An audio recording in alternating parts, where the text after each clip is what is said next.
Bem-vindo à Tribuna Livre, o lugar onde se discutem as questões políticas, sociais e culturais que nos definem e ao nosso presente e futuro.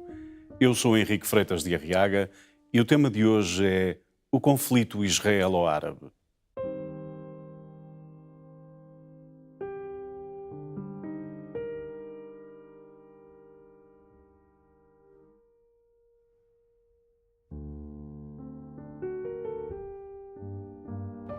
E por que não nomear este debate o conflito israelo-palestiniano? Para mais, face ao massacre de 7 de outubro do ano passado, levado a cabo pelo Hamas, e diante da resposta devastadora do governo de Israel, ações que polarizaram o mundo ocidental entre quem é pró-Palestina e pró-Israel e levaram a ONU a declarar criminosas as ações de ambos.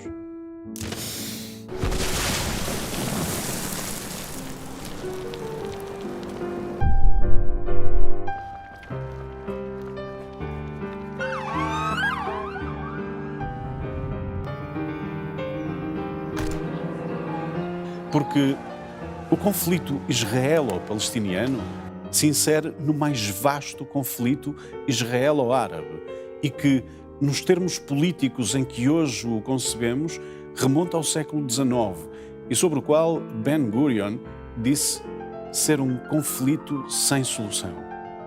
Nós, afirmou ele, queremos como nação que esta terra seja nossa.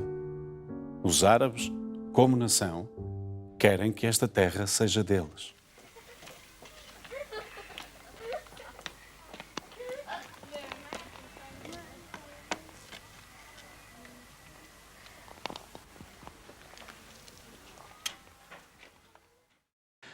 Para discutirmos este assunto, convidamos Elsa Vitorino, presidente da secção europeia do Gabinete Internacional Liberdade e Democracia, Manuela Reis Valera, professora de Direito Constitucional e consultora da Agência Internacional para os Direitos e Desenvolvimento da Mulher na secção Europa-Médio Oriente, e Nuno Cabanita, jornalista, especialista em política internacional que dispensa apresentações, já que estamos habituados a tê-lo nos nossos ecrãs, tanto quanto nos escaparates das livrarias e, mais recentemente, com o seu livro Nos Bastidores, livro de entrevistas aos grandes pensadores e decisores políticos dos últimos 20 anos.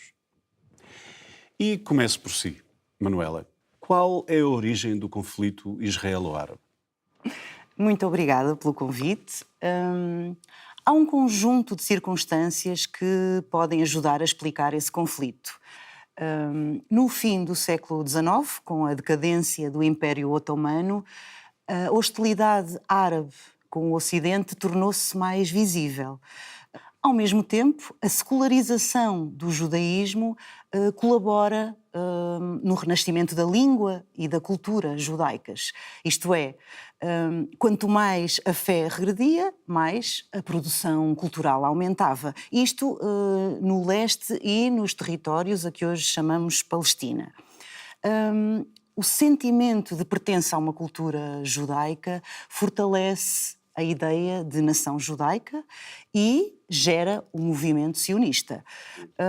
Mas simplificando, 3 ingredientes-chave colaboram ou agem nos resultados que hoje todos conhecemos. Esses intervenientes são as elites árabes, a comunidade sefardita e os sionistas da Europa Oriental. A Síria, mais especificamente a Síria do Sul, onde hoje fica a Palestina, que na altura não existia, era uma província do Império Otomano, portanto, que vivia os seus últimos dias. A Síria de então abarcava os territórios que hoje são a Síria, a Palestina, Israel, Líbano e Jordânia. Não se falava de Palestina? No século XIX não se falava de Palestina. Os árabes nunca falaram de Palestina até o século XX. Isso é uma coisa ocidental. E falava-se de Israel? Os judeus falavam de Israel porque era o nome bíblico daquele território. E assim se manteve porque o hebraico é uma língua que nunca deixou de ser falada. O hebraico foi sempre uma língua viva. Claro, evoluiu como todas as línguas, mas nós, no Ocidente, falamos de Palestina por influência do imperador Adriano, que repescou o nome Heródoto depois de uma revolta dos judeus contra as invasões romanas no início do século II, ano 138, se não estou em erro. E foi uma carnificina. Os judeus foram dizimados e Adriano acabou por rebatizar o reino da Judeia e a cidade de Jerusalém como a Palestina e a Hélia Capitolina, respectivamente. E mais, proibiu os judeus de lá viverem. Claro que os judeus continuaram a viver lá e a chamar-lhe, como sempre lhe chamaram, Israel. Nuno, estas designações do território têm algum peso histórico no conflito? Em primeiro lugar, gostaria de lhe agradecer pelo convite para estar presente nesta mesa. Gostaria de saudar a Manuela Valera, por quem tenho estima pessoal, e também a Elsa Vitorino, cujo trabalho conheço e sigo atentamente, mas ainda não tinha tido a oportunidade de a conhecer pessoalmente. Bom, e respondendo diretamente à sua pergunta, nenhum árabe se referia a si mesmo como um sírio do sul, a não ser que lhe perguntassem diretamente onde havia nascido. É que não havia qualquer ideia de nação, repare. A estrutura política árabe era em tudo semelhante à dos clãs, ou seja, era feita através de redes de alianças matrimoniais que iam muito para além da província. A relação de pertença era religiosa. A identidade fundava-se na religião, era determinada pela religião. E depois havia árabes muçulmanos, árabes cristãos e árabes judeus. Obviamente, a grande maioria eram os árabes muçulmanos, 90%, e depois havia os árabes cristãos, que eram 10%. Portanto, uma população árabe e não árabe de 3 confissões religiosas numa coabitação pacífica. É isso. E como é que se saiu daqui, Elsa? Em primeiro lugar, muito obrigada, Henrique, por me incluir nesta mesa. Eu acho importante reforçar que o que serve ao Ocidente do século XIX não serve neste território. A nossa pertença, então, e por nossa quero dizer a pertença ocidental, não tinha o mesmo peso confessional. É desadequado aplicar a moldura ocidental fora do Ocidente. A Elsa está, portanto, a concordar com o Nuno. Não é uma questão de concordar ou discordar, Henrique. Quando o Nuno diz que a pertença árabe naqueles territórios era confessional e não nacional, porque a ideia de nação nem sequer se punha e todo o peso identitário era religioso, tenho de concordar. Mas isso não é indicador de qualquer menorização. É apenas um quadro distinto do quadro ocidental, onde a ideia de pertença nacional era evidente. Eu gostaria que isso ficasse claro. Oh, Elsa, está a complexificar. Repare, não há aqui qualquer imposição de uma moldura ocidental. Agora, nós explicamos o que quer que seja a partir do nosso entendimento. Sim, retomemos a discussão sobre as origens deste conflito, às quais ainda mal chegamos. Agradeço-vos que não percamos tempo a fazer salvaguardas à teoria do ponto de vista ou a relativismos culturais e afins. A Elsa acabou por não responder. A coabitação não era fácil, nem para judeus, nem para cristãos, porque eram minorias. E até ao fim do Império Otomano eram cidadãos de segunda classe, sem dúvida. A Manuela, ao início da nossa conversa e depois de ter apontado os intervenientes iniciais do conflito, a saber, as elites árabes, a comunidade sefardita e os sionistas da Europa Oriental, e a apontar as suas origens. Por favor. Antes de responder, Henrique, deixe-me só dizer que a Elsa referiu um ponto fundamental, mas muito pouco falado.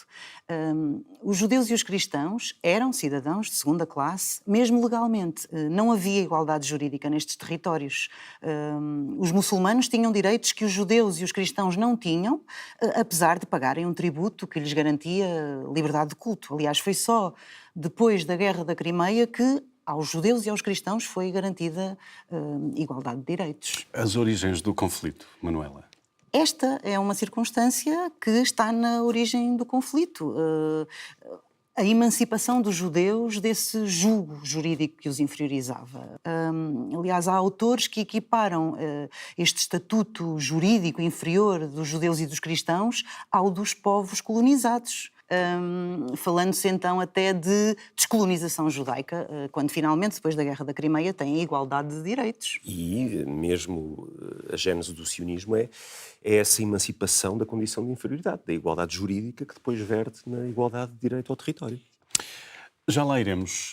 Nuno, por favor, conclua rapidamente. Manuela. Claro que a desigualdade jurídica aumenta as tensões, tal como a imensa pobreza da região, a iliteracia, a chegada dos imigrantes judeus, enfim. Tudo isto colabora no aumento da conflitualidade e mais adiante espero que possamos desenvolver estes tópicos. Mas, para responder à sua pergunta, este é um conflito com 3 momentos fundamentais, se o analisarmos cronologicamente. E eu penso que estávamos, de alguma maneira, a tentar enquadrar o primeiro momento do conflito israelo-árabe. Na Síria do Sul, no território a que hoje chamamos Palestina, viviam os judeus que, desde a destruição do templo pelos romanos, desde a ocupação romana, nunca abandonaram a zona. Tal como viviam os judeus sefarditas, portanto, os descendentes dos judeus que Portugal e Espanha expulsaram no século XV. E são estes que refundam Israel como pátria, em sentido pessoano, se me é permitida a liberdade. Sim, Manuela, mas sejamos rigorosos. Os judeus que permaneceram no território desde a destruição do templo até ao século XIX eram uma ínfima minoria. Elsa, isto não é quem vai ao mar perde o lugar. Ainda agora fez uma referência à Pessoa. Quer concluir, Manuela? A minha pátria é a língua portuguesa, escreveu Fernando Pessoa. Ora bem, o que os judeus fizeram no século XIX foi tornar o hebraico a língua oficial do ensino, a língua da literatura e da poesia, a língua da ciência, a língua da imprensa, porque até ao século IX falava-se grego e aramaico e depois o árabe tornou-se predominante, apesar de se continuar a falar hebraico. Portanto, na Rússia e no leste europeu, onde viviam 2/3 da totalidade dos judeus, o hebraico tornou-se, mais do que a língua religiosa, tornou-se a língua da cultura, a língua materna. Portanto, no século XIX, e com o uso da língua hebraica, lançam-se os fundamentos institucionais de um Estado que não existe, mas nem por isso deixa de existir, embrionariamente. Isto não obsta a que no Médio Oriente toda a região estivesse sob o domínio do Império Otomano. E esteve até 1918. O que a Manuela está a dizer é que a língua hebraica conferiu uma identidade histórica e nacional às comunidades dispersas, no sentido que atribuímos a uma língua materna, enquanto o Nuno afirma que a igualdade jurídica é base do sionismo. Sim, inequivocamente. O renascimento da língua hebraica também corresponde ao renascimento da ideia de nação hebraica. As coisas não aparecem por magia. Nuno, quer comentar? Quer dizer, este fim do século XIX é o tempo dos nacionalismos. E se a língua hebraica promove uma ideia de nação, é porque há um sentido histórico, é porque há um património histórico comum, cujo espelho é a língua hebraica. Histórico e religioso, Nuno. Não vamos ignorar a Bíblia hebraica. Vai para além da religião, Elsa, vai para além da religião. É a história de um povo, ou pelo menos é a história que aquele povo conta de si próprio. E não se esqueça, Elsa, que houve um imenso recuo na religião no século XIX, um imenso recuo na fé. Mas, nesta altura, mesmo com a igualdade jurídica que altera o lugar social do judeu entre as populações muçulmanas, não há uma hostilidade aberta, como houve, aliás, com os massacres de cristãos. Também houve massacres de judeus por muçulmanos nesses territórios, Henrique. Portanto, quanto mais se degrada o Império Otomano, mais se exacerbam os sentimentos nacionalistas árabes e mais se opõem aos sionistas em expansão. É desta elite árabe que a Manuela falava ao início da nossa conversa. O que pretendiam? Ora bem, com esta elite árabe, que é uma elite letrada, rica, intelectual, já no início do século XX se pode falar num sentimento palestiniano que se constitui como adversos judeus, porque eles acham que esta nova condição jurídica dos judeus não os coloca no seu devido lugar, que é o lugar histórico da inferioridade. Ora bem, esta elite, como todas as elites, é uma minoria e que é contra o sionismo, porque se sente ameaçada por ele. Logo em 1891, eles pediram a proibição da entrada de imigrantes judeus e pediram a proibição da venda de terras a judeus. Sentiam-se ameaçados. Afinal de contas, a revolução cultural que tinha sido iniciada pela língua hebraica cedo se transformou num movimento político e logo a seguir numa organização política. À história oferecida pela Bíblia hebraica, que era uma geografia tão moral e emocional quanto política, soma-se agora esta ideia de uma nação soberana na terra dos antepassados, ou seja, a ideia do regresso. Tudo isto alimentado na Europa pelos movimentos das nacionalidades, ou pelos nacionalismos, se preferirem. Bom, e grupos de judeus começam a chegar vindos da Europa. Entre 1881 e 1903 chegaram à Palestina 30 mil imigrantes judeus. Entre 1904 e 1914, mais 35 mil imigrantes, chegados sobretudo da Rússia, como fuga à violência dos pogroms. A terceira vaga de imigração, a terceira, aliás, chega entre 1919 e 1923. Ora bem, logo nos anos 20, a cisão já era evidente. Árabes e judeus já não falam a mesma língua, já não têm os mesmos salários e já não têm o mesmo nível de vida. O que o Nuno está a dizer é que o nacionalismo palestiniano cresceu na mesma proporção do sionismo. Com a agravante de que os judeus vindos da Rússia trazem para uma sociedade predominantemente muçulmana, tradicional, rural e religiosa, os valores e ideais socialistas. E é um choque cultural. E é no século XX que se cristaliza a identidade palestiniana, a consciência nacional palestiniana por rejeição ao sionismo. Para isto, muito contribuiu a imprensa árabe e a imprensa palestiniana. Não falámos ainda sobre a declaração de Balfour. Elsa? Acho mais importante começarmos um bocadinho antes, quando o Império Otomano alinhou na Primeira Grande Guerra Mundial com a Alemanha e como isso conduziu ao acordo secreto Sykes-Picot. Não podemos cobrir todos os acontecimentos do século, Elsa. Há responsabilidade britânica nas circunstâncias do conflito israelo-árabe. Foi Londres quem apoiou o nacionalismo árabe. Foi Londres quem apoiou o independentismo de Hussein. E foi Londres, por fim, quem impôs a sua administração militar na Palestina. E foi Londres, depois disso, quem apoiou o ideário e o projeto sionista com a famosa Declaração de Balfour, então Ministro dos Negócios Estrangeiros. Foi a primeira vez que o povo judeu e um lar nacional judaico foram reconhecidos por um grande Estado. E reconhecimento esse que os árabes sempre negaram. Depois disso, a Síria foi separada da Palestina, acabou-se a Síria do Sul, e toda a zona foi retalhada e entregue às grandes potências em jogo. À Grã-Bretanha coube a Palestina e o Iraque, e à França, o Líbano e a Síria. O que todos vimos no extraordinário Lawrence da Arábia. É verdade, Henrique, belíssimo filme. E a Elsa tem razão. Era na proximidade ao Suez e aos campos de petróleo do Iraque que os britânicos tinham o olho. O apoio ao projeto sionista foi o pretexto para a presença britânica na Palestina, para a legitimação dessa presença com o mandato da Sociedade das Nações.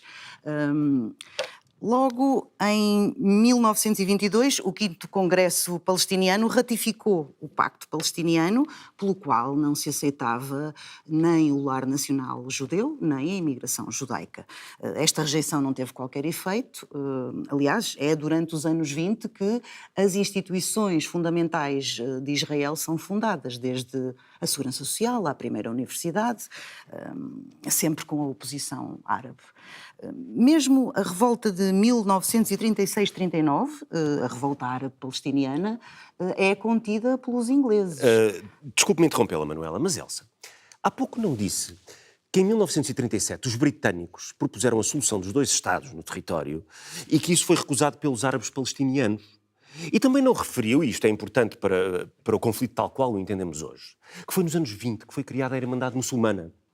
Eu não falei da Irmandade Muçulmana porque estava a evitar que esta discussão evoluísse para uma polémica. Não é esse o nosso objetivo aqui. Temos feito uma reflexão histórica sobre as origens deste conflito, até agora insanável. Porque foi rejeitada a proposta dos 2 Estados, Nuno? Henrique, desculpe, deixe-me pegar no que a Elsa acabou de dizer e não vou promover qualquer polémica, mas é que é importante para percebermos o conflito israelo-árabe. Justamente por causa da criação da Irmandade Muçulmana em 1928 no Egito, justamente depois do fim do Califado Turco. Olha, lembra-se de Putin quando no seu discurso anual do Estado da Nação referiu que o fim do Império Soviético tinha sido a maior catástrofe geopolítica do século? Pois muito bem. O fim do califado, à data, foi entendido de forma igualmente traumática pelos árabes muçulmanos, ou islâmicos, se preferir. Bom, e o que é que acontece depois?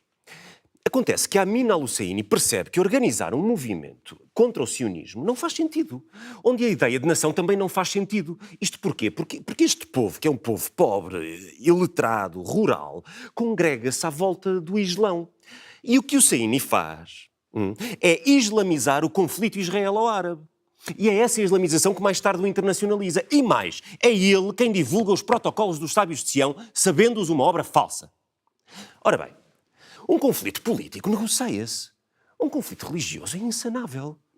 É polarizador, é nós contra eles e depois é a mesma divisão que ainda hoje vemos nas ruas, nas universidades, nas embaixadas, das Nações Unidas às posições de cada país, de cada comentador político, de cada partido político, em cada artigo de opinião. Avançamos na linha do tempo para 1947, depois da Segunda Grande Guerra.